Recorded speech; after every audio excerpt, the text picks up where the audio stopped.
کو नैब से बड़ा कम होता है कि किसी भी सियासी रहनुमा को नैब से क्लीन चिट मिले, क्या कहते हैं? बस ये अल्लाह ताला की ख़ास मेहरबानी है। और जो मैंने पहले भी कहा था ना कि इंशाअल्लाह हमें अदालतों से इंसाफ मिलेगा, और आप देखेंगे इंशाअल्लाह कोई चीज़ भी इस तरह की नहीं है जो हमने कोई नाजायज़ और गलत की हो, और वो चीज़ें इंशाअल्लाह साबित होती जा रही हैं।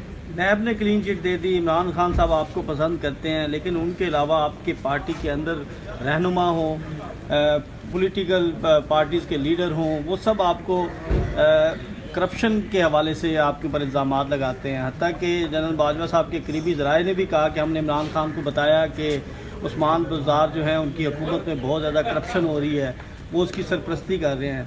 तो क्या कहते हैं, आज कुछ लब कुशाई कर ही दें सर?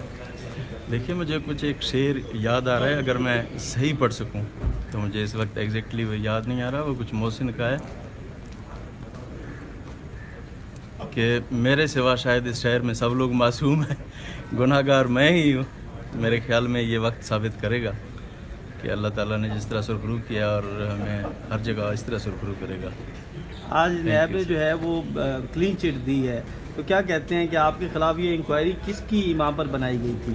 जी, मैंने जैसे पहले अर्ज़ किया था ना कि मेरे बहुत सारे दोस्त हैं, मैं किसी का नाम नहीं लेना चाहता, और अल्लाह ताला ने इंशाअल्लाह अभी भी सुरखरू किया और आगे भी सुरखरू करेगा। उनको बहुत सारे दोस्त हैं, मैं किसी का नाम नहीं लेना चाहता, और अल्लाह ताला ने इंशाअल्लाह अभी भी सुरखरू किया और आगे भी सुरखरू करेगा। उनको क्या मैसेज क्या देंगे जो आपके वो दोस्त मेरे हैं? ख्याल में इतनी बात ही बहुत है। दुश्मन भी होते हैं कुछ।